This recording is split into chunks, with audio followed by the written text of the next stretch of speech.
dayy.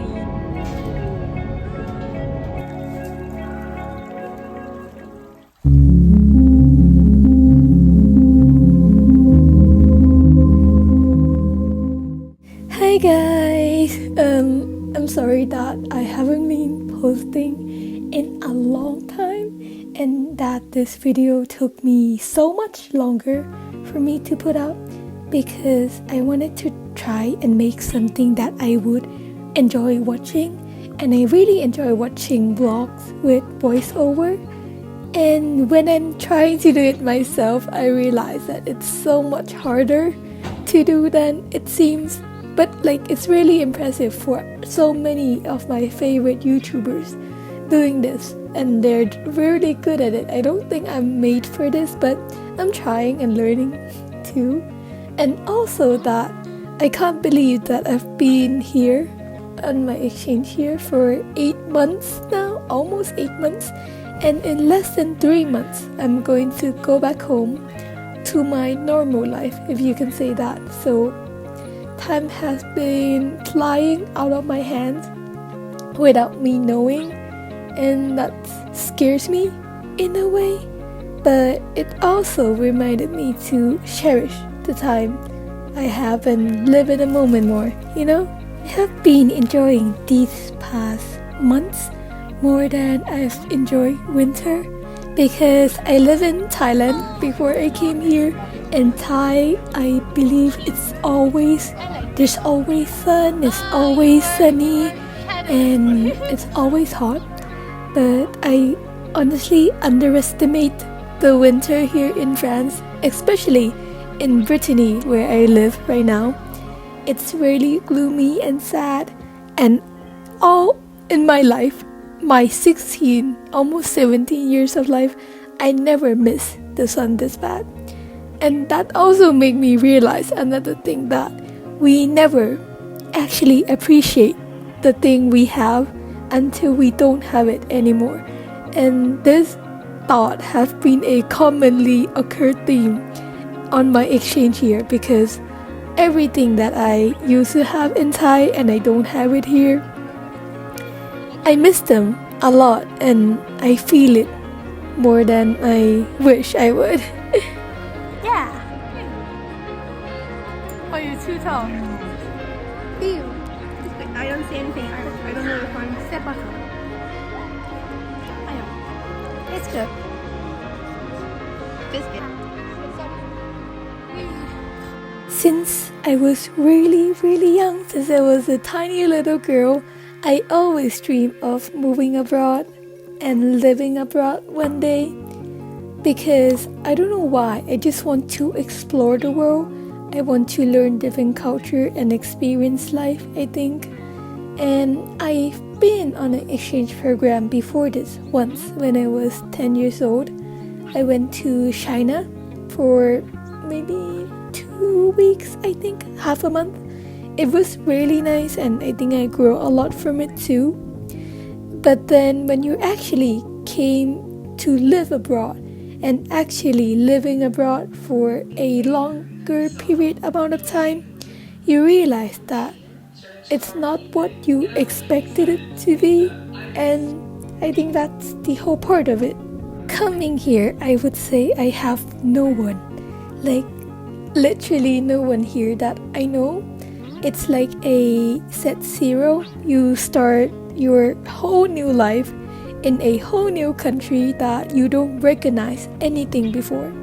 Even though we have internet and we learn a lot of things about different countries and culture, you still have no idea what you're getting yourself into. And it's really exciting, very scary, and it's the whole part of living abroad, I think. I say that a lot, but it's true, it's really true.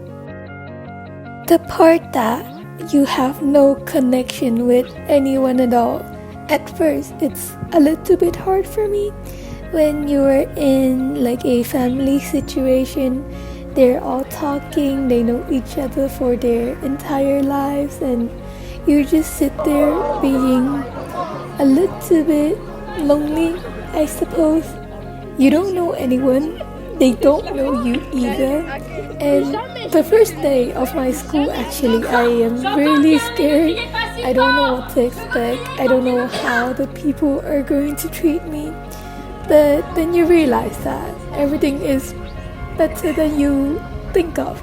Sometimes your thought is your biggest enemy because sometimes it's my biggest enemy too. My brain is my biggest enemy most of the time.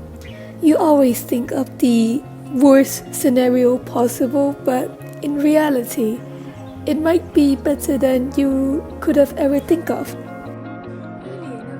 Being more than 7,000 miles away from home also makes me a little bit homesick. Sometimes, especially during winter, I don't know why. I think it's because the weather is really gloomy and really sad and it rains a lot. That's probably the case for me. But before I came here, I bet I was so sure that I would never be homesick. I always dream of getting out, of exploring the world. I love traveling, and I actually thought that I would never get homesick. But surprise, surprise, I did. And I think because home isn't just a place or a country, but it's the people that matter, I think. I don't have my family here, my friends, the people I know, and also the place. The street I always walk to, my school, the classroom I always sit in. It's a lot of factors. I really resonate with the quote that home is where your mom is, because it is for me. As I mentioned before, that you will never know that something is important to you until you don't have it anymore. And that's apply with my family and the people around me. You don't know the existence of them until they're not with you anymore. It's a little bit sad, I'm sorry, but it's true, and it's just make me want to cherish every single person in my life even more. This exchange year taught me so much that I never realized how much it actually taught and changed me. I think I've changed so much since I've come here, and my younger self would have been proud. I think I could just imagine my younger self being all happy and naive, but she also have a lot of sad parts about her too. She wouldn't recognize. I don't think she would recognize me as the person I have become, but she would be proud. I think she would be, because I am proud of who I am become too. It took me a long time to be okay with who I have become, because I also miss who I've been too.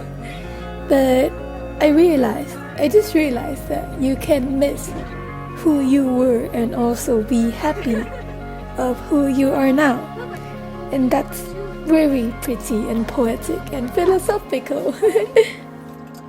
It took me a long time to actually accept who I am now, and that I have changed, and the person I know is not the same anymore. And it actually took me longer than I anticipated to be. And I think it's life, you change, other people change, and they have their own story. This brings me to the concept I really, really love, and I think it's so real. It's the concept of surrender. The profound feeling of realizing that everyone, including strangers passing in the street, has a life as complex as your own, which they are constantly living despite our personal lack of awareness. I love it so much, and it's one of my favorite things to think. This concept has improved my way of thinking in so many different aspects, that I think I have more empathy towards other people, because you will never know what they're going through or what they have been going through. And it's really important to think about that when you interact with someone. And I think right now we are trying to know more about other people's lives, and then we neglect our own. So if this video is going to give you anything, I would like to give this message to get to know yourself more. Get to know who you are and find peace with yourself. I am doing that too, and I really enjoy it. I want to know myself better than anybody, and I hope you do too. Yay! Okay, so thank you so much for watching this video. I know it's long and strangely philosophical, and it's not the usual content I do. It's really different because I voice over it and I also write something on like the video. I don't talk about what's happening on screen, but I am talking about something else differently. I don't know if you guys enjoy it. If you do, please comment, and if you don't, also comment. I wanted to make something different that I would like and I would enjoy watching, and I hope you enjoy watching too because I really enjoy making it. Thank you so much for watching. Don't forget to like and subscribe. I'll see you later. Bye bye.